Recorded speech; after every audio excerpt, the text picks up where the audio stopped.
No one can deny that all of us mothers or fathers find that there is a difficulty to deal with our teenagers and tweens. In this video we will try to figure out together how we should deal with them, what we should avoid and how to deal with the most common problem, disrespect behavior. I thought I said to put on deodorant. Have you put on? No, shut up! Yeah. We, sometimes you talk to me, I'll talk to you. Can you push pause for a second? Fall down the stairs. Worst ways to treat your teens. Grouchy or nagging. If you want to lose communication with your teenagers, harass. It's a well-known and proven formula for communication breakdown. You nag when you say something over and over again, like a broken record. Teens hate complaining and think it is a source of endless pressure. Adolescents are under a lot of pressure during their teenage years. Telling them what to do. If you want to declare war, tell your teenagers what to do. Adolescents take baby steps into the adult world. It's hard and scary, and when you tell them what to do, it doesn't let them go through this process with confidence. In many ways, the behavior of adolescents is the same. Telling teens what to do triggers the "I can do it myself" reaction, even if they can't do it themselves. Huh? You think this is funny? Punishing them. If you want to fight with your teens, punish them. Teenagers don't like punishment. Children don't like punishment. Well, actually people don't like punishment at all. Lecturing. If you want to alienate yourself, lecture your teens. Your lectures are proof that you don't understand them. If you start giving lectures, you fall into the trap of being perceived as distant and inaccessible. Bad move. Screaming, yelling, and shouting. If you want to prove to your teens that you can't communicate, yell, scream, and shout. If you want to teach them what it means to lose control and feel frustrated, shout, yell, and scream. If you want to teach them what not to do when other people's behavior doesn't meet their expectations, yell, and yell. If you want to prove to them that you are helpless, scream, and scream. Using guilt. If you want your teens to grow up disrespecting you for emotionally abusing them, anytime you want them to do something they don't want to do, lay down on the guilt trip. People use the guilt trip when they have no other way to get others to do what they want. Begging for doing something. If you want to show your children how weak you are, beg. Parents begging by sighing, lecturing and punishing doesn't work. It's almost like giving them the captaincy of your family ship. It is as if you were saying, "I have no control over this ship and I am at your mercy." Begging is an act of inferiority, and don't be surprised when your teens think they're in control of the house. Bribing and rewarding. Bribing means to give something in advance for doing something, but rewarding means to give something for what is already done. Bribing is negative, but rewarding is positive. If you want a chaotic relationship with your teens, bribe them up when you want them to do something.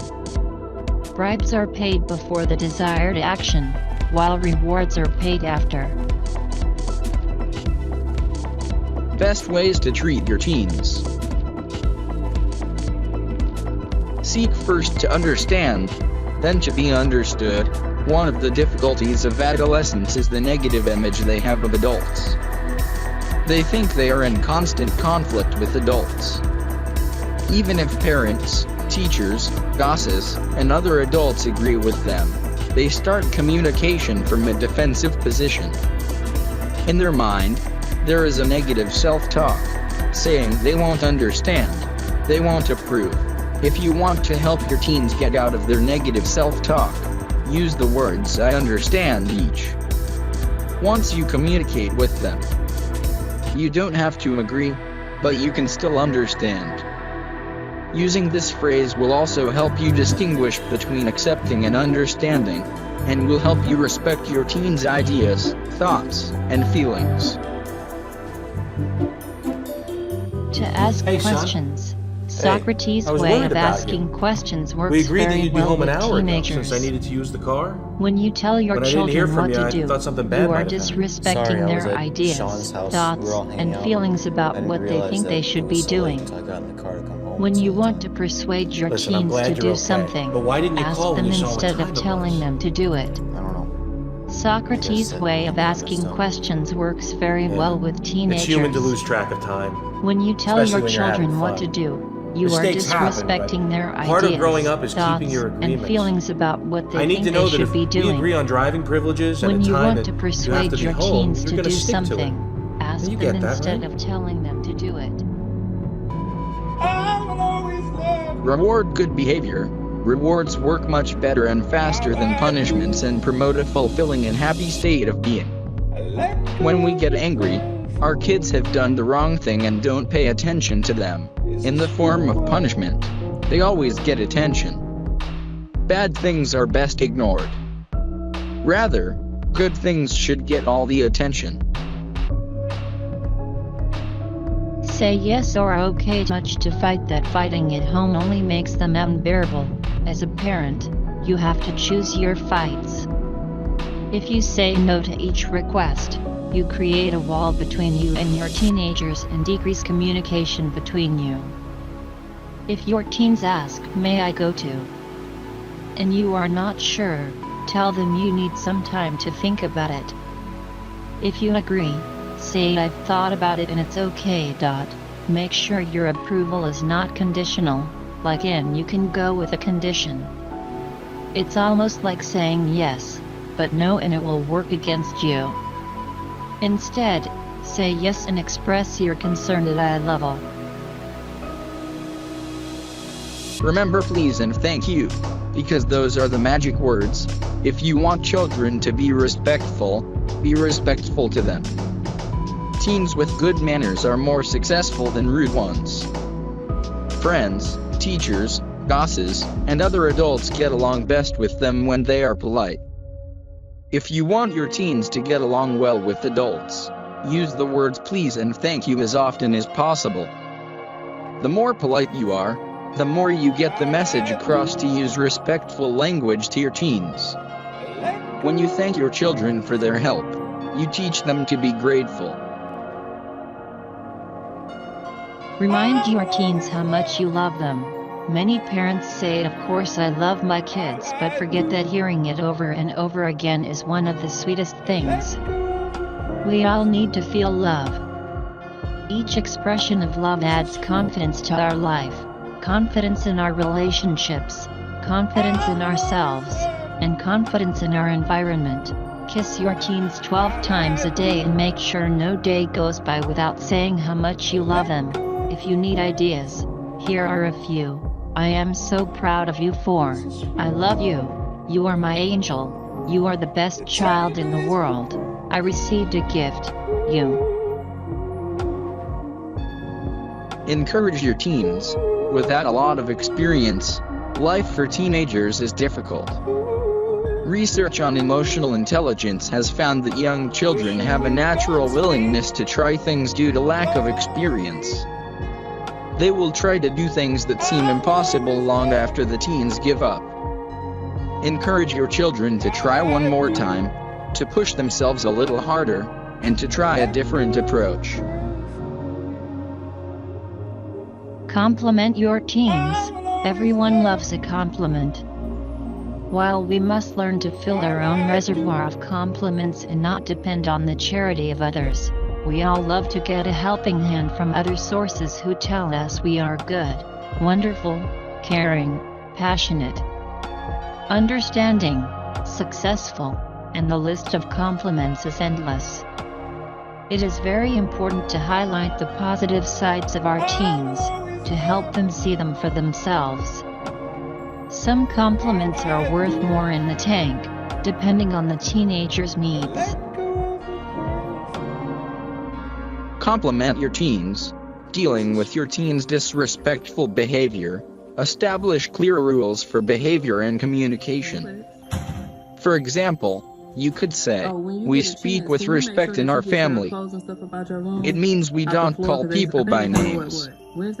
Involving your child in these rules discussions means that you can remind them later that they helped make the rules and accepted them. Stay calm.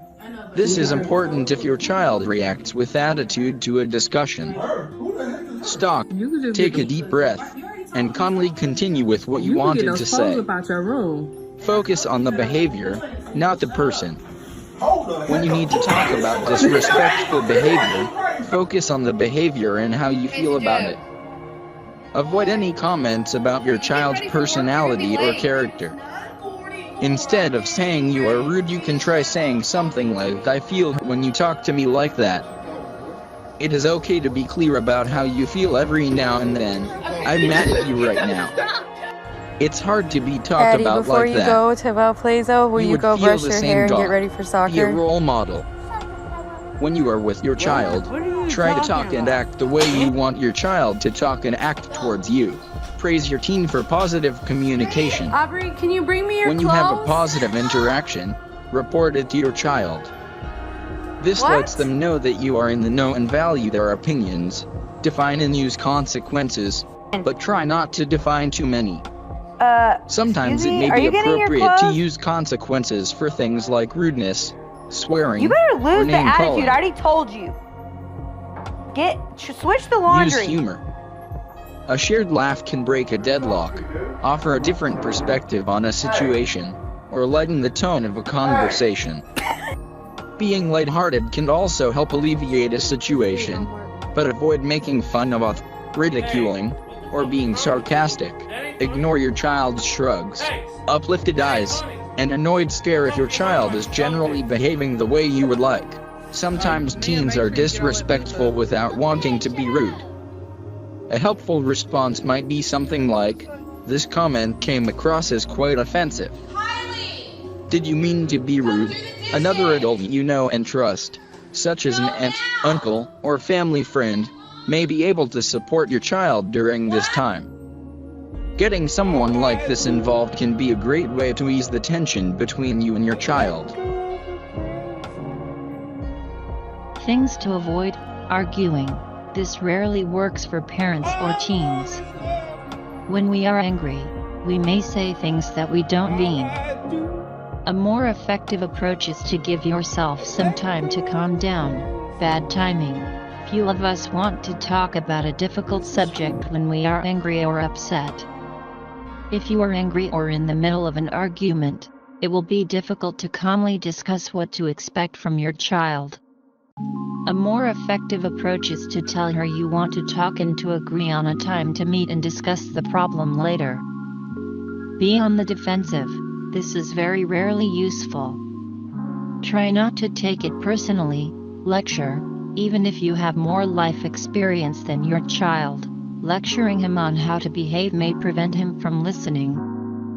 If you want your child to listen to you, you may need to spend time actively listening. Harassment. This will probably not have much effect. This could increase your frustration and your child will likely pass away. Sarcasm. This will almost certainly create resentment and increase the distance between you and your child. When to worry: if your child's attitude towards you and your family dependence. If you are concerned about your child's behavior, you can discuss the issue as a family to find ways to support each other, talk to other parents and find out what they are doing. Consider seeking professional support. The right people to start with include school counselors, teachers, and your family doctor. If you like this video, please click like, subscribe and leave a comment to support me.